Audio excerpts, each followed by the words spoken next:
Hello, everyone. Before we get started, make sure to hit the like button and subscribe if you want more content just like this. And so, pretty much, we're going to be looking at the top 10 states for Joe Biden and Donald Trump in the 2024 presidential election. The states that you need to be looking at on election night to be able to understand what's going on. The first state's going to be the state of Florida. This state has 30 electoral votes. It is a big prize for the Trump campaign. This state was a 3.4 percentage point victory back in 2016 and has in 2020, excuse me, but has a very diverse coalition. We could see in the, basically the southern eastern part of the state, we see a large, African American, Hispanic population down in this area. And then Pinellas and Hillsborough, we kind of have a mix of Hispanics and white Americans, including in some of the Orange County areas, especially Orlando. And then when you come up north, you kind of see a lot of the states or a lot of the counties essentially voting like the South, pretty much, except for a place like Duval, which is where Jacksonville is. So you have a very diverse coalition in Florida. And if the projected margin for Donald Trump, according to my forecast, holds, which is exactly 17-point victories in Florida, this may be a disaster for President Biden. If you see throughout the night, if Florida gets called within like 30 minutes of poll closings, which if he wins it by 17, it's going to get called fairly quickly. I think DeSantis got it called within like 45, 50 minutes. And so if it is a 17-point victory, they're going to call Florida very, very quickly. And so that is a state that you need to be looking at because there is such a diverse coalition here. Even though Trump won it last time, if there was a huge shift here, if he's winning it by over 10, more than likely Wisconsin, Pennsylvania, and Michigan would end up flipping. Now, Trump could win it by 8 or 9 and still lose Wisconsin, Michigan, Pennsylvania. Like that could realistically happen. But if he's winning it by over 10, I think it'd be pretty safe to say that the Rust Belt would be going Republican at that point. The next state that I'd actually recommend everyone to look at is the state of Georgia. This is a state that Biden, barely won last time because of really high turnout in some of the, Atlanta area. This was especially in a place like Fulton County. You had a huge turnout for the former vice president, now the incumbent president. You had a lot of turnout come out for him, especially in the African American community. You see in a place like Cobb, Clinton only won that by 2. Biden won it by about 14 percentage points.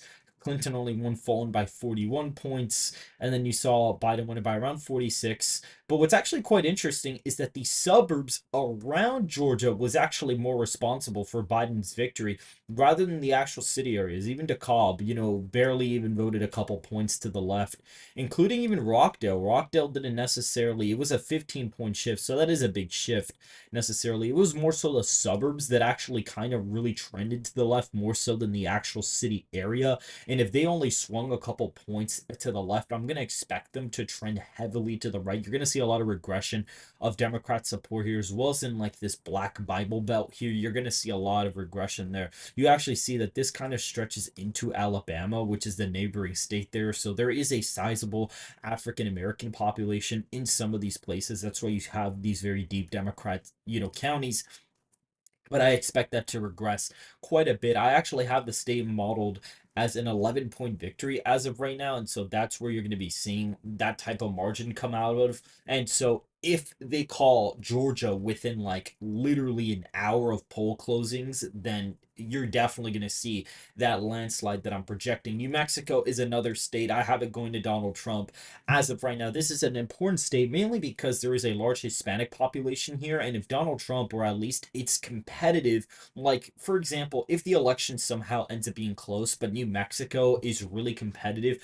that's a sign that Trump probably will pick up Pennsylvania, will probably pick up Michigan and Arizona more than likely, as well as like Nevada, for example. So if he's getting New Mexico within 5 in a close election, more than likely the entire Sun Belt is going to vote for the Republican candidate, in this case, that being Donald Trump. Virginia is another state to look at because this is a state that used to be solidly Republican, in the early 2000s, and already in 2008, it basically went away for the Republicans at that point. It ended up being, now it's one of the more safe Democrat states. But if my landslide victory for Trump actually holds up, if you see Virginia is really competitive by, at least 60, 70% of the vote in, like if it's still within 5 points with like 70% of the vote in, that may be a bad sign for Biden. Now, yes, the, what usually happens is a lot of the west side of the state tends to report first, and some of like the eastern side tends to report first. So that's why you see really inflated results for Trump both times in the state.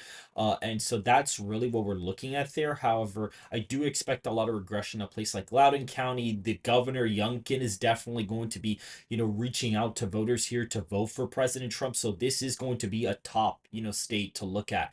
Another state I suggest everyone to look at is Minnesota. This is another state that Biden won by over 5 points. And if this state is not called by like 9 or 10 p.m., then more than likely Trump is going to be the president of the United States. Even if he doesn't end up picking it off, if it's not called by 10 or 11, he is definitely going to be the president of the United States by this point, because if Minnesota is even within 3 points, that means Wisconsin flipped. That means Pennsylvania probably flipped alongside Georgia and Arizona as well.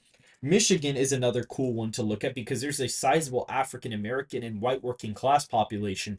So if you see this being called super early on election night, like if they called it at like 10 or 11 because he's winning it by the, for example, 9 point win that I have, then yeah, Donald Trump more than likely would be the president, because I'd suspect if they call Michigan early, they probably would have called Georgia, Florida, Arizona, and Nevada by that point. Pennsylvania is another really important one to look at, just because of the fact that in Pennsylvania, that is the one state that would basically bring Trump over the top, essentially. Like, if he were to literally just win Georgia, Florida and Pennsylvania, he's literally the president of the United States. So that is another big thing too. That's one of the main reasons why Pennsylvania is a must. If he gets Georgia, North Carolina, Florida, and he's literally at 251 electoral votes, and he gets Pennsylvania, the whole thing is over. So Pennsylvania, I'd actually say, is in the top three of states to look at. That is definitely going to be a highlight state for the On Point Politics coverage to be looking at. This is basically our top 10 states that we're going to be looking at: New Mexico, Minnesota, Michigan, Pennsylvania, Georgia, Florida, and the rest that I'm going to cover here. Virginia, again, we already discussed that one. Now, New York is one of the ones that I have going to Biden here that is in the top 10.